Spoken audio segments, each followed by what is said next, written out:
Hello students, आज की इस क्लास के अंदर हम लोग वेक्टर जो है उसी को कंटिन्यू करने वाले हैं। इससे पिछली क्लास के अंदर हम लोगों ने वेक्टर क्या होता है, टाइप्स ऑफ वेक्टर क्या होते हैं, वो सब कुछ देख लिया है।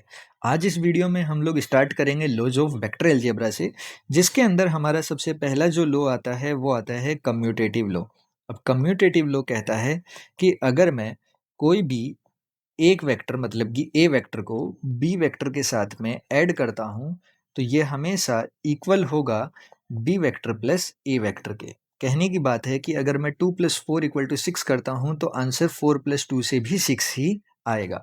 ये हमारे पास क्या होता है, कम्यूटेटिव लॉ।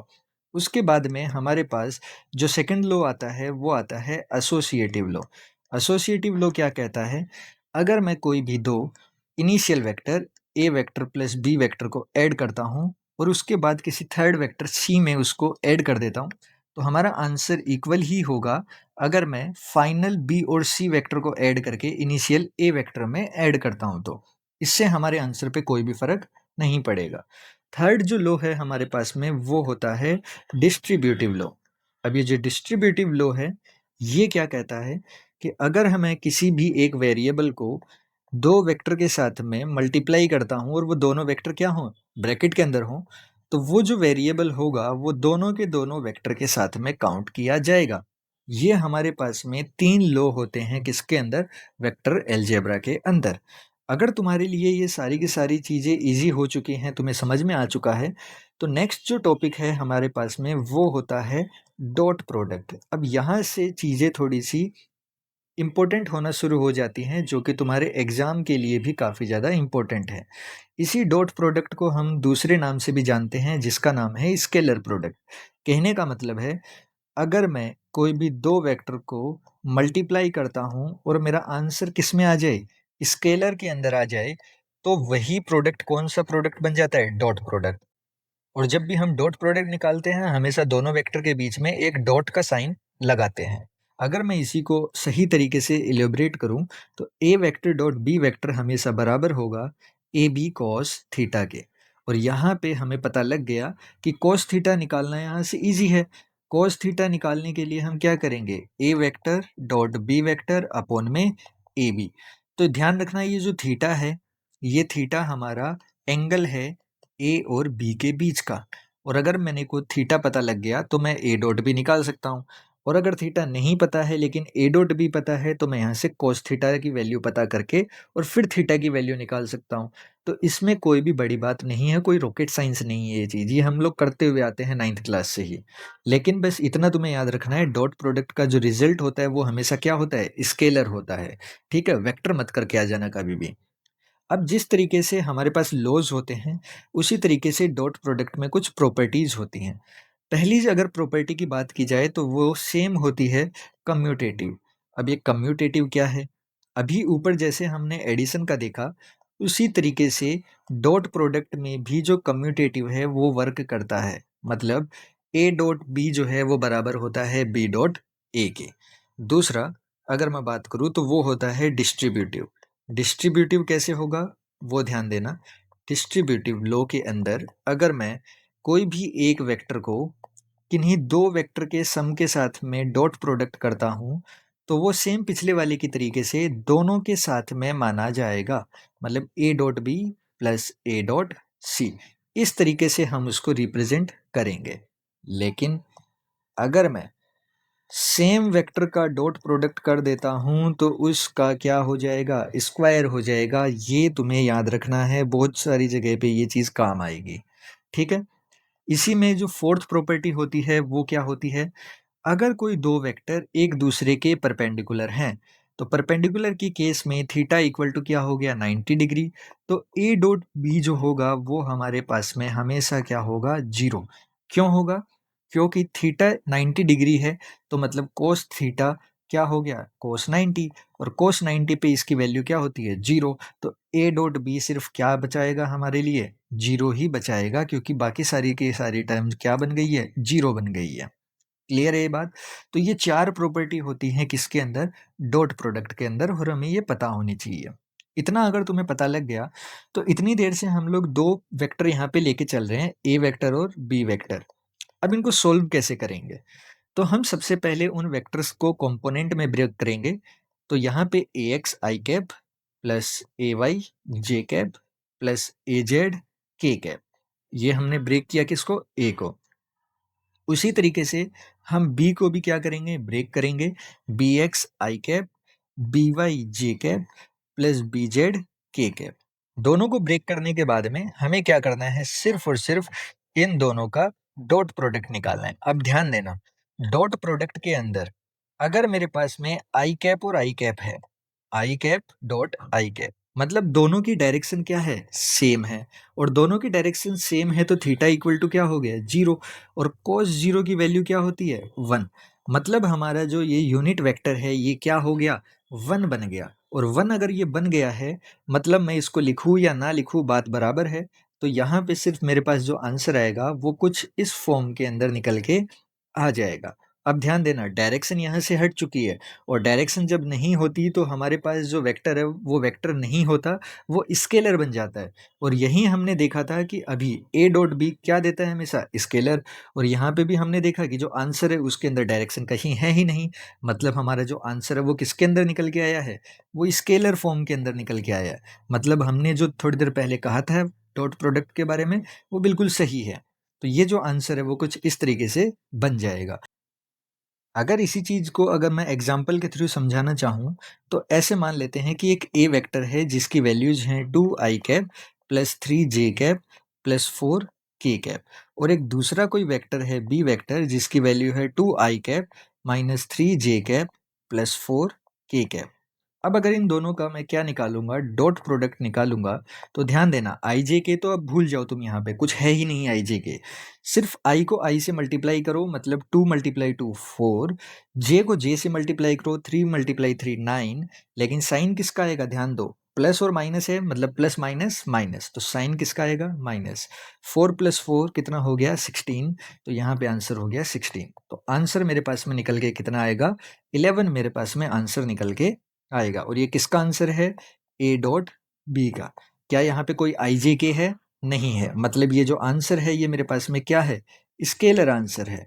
बस यही मेरे को बताता है कौन, डॉट प्रोडक्ट। नेक्स्ट जो टॉपिक आता है हमारे पास में वो है वेक्टर प्रोडक्ट या फिर क्रॉस प्रोडक्ट। अब ये वेक्टर प्रोडक्ट से ही तुम समझ जाओगे कि यहाँ पे जो भी हमारे पास में आंसर निकल के आएगा वो किसके अंदर आएगा, वो वेक्टर फॉर्म के अंदर आएगा। तो अगर मैं ए क्रॉस बी लिखता हूँ तो इसका जो आंसर होगा वो A B sine theta N cap के अंदर होगा।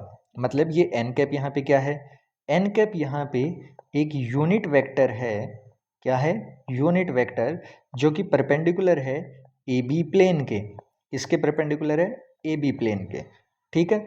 अब इसके अंदर ध्यान रखना, जब भी ये आंसर होगा इसमें डायरेक्शन मौजूद होगी। जैसे डॉट प्रोडक्ट के अंदर डायरेक्शन हट जा रही थी, इसमें डायरेक्शन हटती नहीं है, ठीक है। और यहाँ पे हम एक चीज़ और बता देते हैं कि जो डायरेक्शन निकालनी होती है, यहाँ पे क्या निकालनी होती है, डायरेक्शन निकालनी होती है, वो हमेशा राइट हैंड रूल के अकॉर्डिंग निकलती है। क्या कहा मैंने, डायरेक्शन निकालनी है तो राइट हैंड रूल के अकॉर्डिंग ये चीज़ निकलेगी। मतलब अगर मैं मेरी कर्ल फिंगर्स को ए टू बी की डायरेक्शन में शो करता हूँ, तो मेरा जो थंब होगा, क्या होगा, थंब जो होगा मेरे पास में, वो हमेशा शो करेगा किसको, डायरेक्शन को। ये बात तुम्हें समझनी पड़ेगी। मतलब डायरेक्शन अगर तुम्हें निकालनी है तो राइट हैंड रूल तुम्हें लगाना पड़ेगा। इतनी बात क्लियर है। इसके अंदर भी डॉट प्रोडक्ट की तरह कुछ प्रॉपर्टी होती है। अब ध्यान देना, जैसे डॉट प्रोडक्ट के अंदर कम्यूटेटिव प्रॉपर्टी काम करती है, यहाँ पे नॉन कम्यूटेटिव प्रॉपर्टी काम करती है। मतलब यहाँ से तुम्हें एक चीज़ समझ जानी है कि ए डॉट बी जैसे बराबर होता है किसके, बी डॉट ए के, उस तरीके से यहाँ पे काम नहीं होगा। मतलब ए क्रॉस बी जो है वो बराबर तो होगा, लेकिन वो माइनस बी क्रॉस ए के बराबर होगा, डायरेक्ट बी क्रॉस ए नहीं होगा। मतलब एक वेक्टर को क्या करना पड़ जाएगा, ऑपोजिट करना पड़ेगा। दूसरा जो लो हमारे पास में आता है वो आता है डिस्ट्रीब्यूटिव। अब डिस्ट्रीब्यूटिव के लिए दोनों के दोनों चीज़ें सेम हैं। जैसे ए डॉट बी में था, उसी तरीके से अगर मैं क्रॉस करता हूँ किन्हीं भी दो वेक्टर के साथ में, तो यहाँ पे ए क्रॉस बी प्लस ए क्रॉस सी ही आंसर में आएगा, कोई डिफरेंस नहीं होगा। तो डिस्ट्रीब्यूटिव तो वैसा का वैसा है, बट कम्यूटेटिव में क्या हो जाता है, चेंज आ जाता है। फिर जैसे हमने डॉट के अंदर ए डॉट ए पढ़ा था, उसी तरीके से ए क्रॉस ए भी होता है। वहाँ ए डॉट ए में क्या हमारे पास में वैल्यू आ रही थी, अगर तुम्हें याद हो तो वहाँ पे जब हम ए डॉट ए कर रहे थे तो ए स्क्वायर बन रहा था, बट यहाँ पे जब ए क्रॉस ए करेंगे तो आंसर क्या आएगा, 0 आएगा। अब ये क्यों होगा, तुम खुद ये चीज़ बताओगे और कमेंट सेक्शन में मेरे को बताओगे कि कैसे ए क्रॉस ए जो है वो 0 हो गया। ठीक है, अगर हमारे पास दो वेक्टर क्या हों, पैरेलल हों, दो वेक्टर क्या हों, पैरेलल हों, तो उनका जो क्रॉस प्रोडक्ट होगा, क्या होगा, क्रॉस प्रोडक्ट, वो हमेशा क्या वैल्यू देगा, वो हमेशा 0 वैल्यू देगा। मतलब दोनों की डायरेक्शन सेम है, और दोनों की डायरेक्शन सेम है मतलब थीटा इक्वल टू 0, और थीटा इक्वल टू 0 मतलब साइन 0, और साइन 0 की वैल्यू भी क्या होती है, 0 होती है। अब अगर ये चीज़ तुमने देख ली है तो तुम इस चीज़ को इजीली प्रूव कर सकते हो, जो कि तुम मेरे को कमेंट सेक्शन में बताओगे। अगर इतनी चीज़ें क्लियर हो चुकी हैं तो अब हम लोग देखेंगे अगली चीज़, उसको हम कहते हैं कंपोनेंट फॉर्म। अब ये कंपोनेंट फॉर्म क्या होता है, इसी कंपोनेंट फॉर्म की मदद से हम लोग क्या कर पाते हैं, वेक्टर प्रोडक्ट जो है वो निकाल पाते हैं। देखना, अगर मैं ए क्रॉस बी करता हूँ तो ध्यान रखना ए डॉट बी की तरह सिंपल सा नहीं होगा, हमें यहाँ डिटर्मिनेंट लेना पड़ता है, फिर यहाँ पे आई कैप, जे कैप और के कैप। फिर ए के कंपोनेंट हम लिखेंगे A X, A Y, A Z, फिर यहाँ लिखेंगे B X, B Y, B Z. इतना काम अगर तुम लोगों ने कर लिया तो फिर तुम्हें क्या करना है, सबसे पहले यहाँ पे क्या करेंगे, एक ब्रैकेट स्टार्ट करेंगे, आई कैप माइनस ब्रैकेट स्टार्ट करेंगे जे कैप प्लस ब्रैकेट स्टार्ट करेंगे के कैप। अब जब हम आई की बात करेंगे तो तुम्हें क्या कर लेना है, इस आई को हाइड कर लेना है। कौन से आई को, इस तरीके से इसको हाइड कर लेना है। इसको हाइड करने के बाद में बचा क्या, ए वाई, बी जेड, ए जेड, बी वाई। तो इसको तुम्हें क्या करना है, राइट साइड से मल्टीप्लाई करते हुए जाना है। राइट साइड से मतलब पहले ए वाई को किससे मल्टीप्लाई करेंगे, बी जेड के साथ में। तो ए वाई, बी जेड, फिर साइन आएगा माइनस का, फिर लेफ्ट साइड मल्टीप्लाई करना है ए जेड, बी वाई। इस तरीके से मल्टीप्लाई करते हुए हमें आगे बढ़ना पड़ेगा इसके अंदर। अगर मैं जे की बात करूँ मतलब मैं किसको छुपाऊंगा, जे को छुपाऊंगा, और जे को छुपाऊंगा तो ये ऊपर वाली लाइन छुपेगी। तो यहाँ पे आएगा ए एक्स बी जेड माइनस ए जेड बी एक्स। ठीक है, उसी तरीके से अगर मैं के की बात करूँगा तो मैं के वाली चीज़ को छुपाऊंगा, तो यहाँ पे आएगा ए एक्स बी वाई माइनस ए वाई बी एक्स। इस तरीके से हम क्या करते हैं, कंपोनेंट फॉर्म निकालते हैं वेक्टर प्रोडक्ट की, और इसको सॉल्व करने के बाद में हमारे पास में फाइनल आंसर आता है। क्लियर है बात। तो डॉट प्रोडक्ट की तरह एकदम सिंपल नहीं है ये चीज़ निकालनी, इसीलिए वेक्टर प्रोडक्ट के ऊपर अच्छी खासी प्रैक्टिस तुम्हें होनी चाहिए। अब इसकी क्या होती हैं, कुछ एप्लीकेशंस भी होती हैं बच्चों। तो एप्लीकेशंस के अंदर क्या होता है, सबसे पहले ध्यान देना, ये है टॉर्क। टॉर्क जो होता है वो क्या होता है, आर मतलब परपेंडिकुलर डिस्टेंस इनटू फोर्स, इसी को हम क्या कहते हैं, टॉर्क कहते हैं। तो यहाँ पे भी हमें वेक्टर प्रोडक्ट देखने के लिए मिलता है। वहीं पे अगर मैं एंगुलर मोमेंटम की बात करूँ, एंगुलर मोमेंटम में भी हमें क्या देखने के लिए मिलता है, यही चीज़ देखने के लिए मिलती है, R vector cross P vector. उसके लिए अगर हम बात करते हैं area of parallelogram, area of parallelogram, तो यहाँ पे भी हम क्या कर सकते हैं, वेक्टर प्रोडक्ट, एक vector cross B vector. Clear है बात। एरिया ऑफ ट्राइंगल निकालना पड़ जाए तो एरिया ऑफ ट्राइंगल, इसके अंदर क्या करेंगे हम, इसमें भी सिंपल सा है, हाफ मॉड ए क्रॉस बी। ये लो, इस तरीके से हम इसकी कुछ एप्लीकेशंस भी पढ़ते हैं, किसकी, वेक्टर प्रोडक्ट की।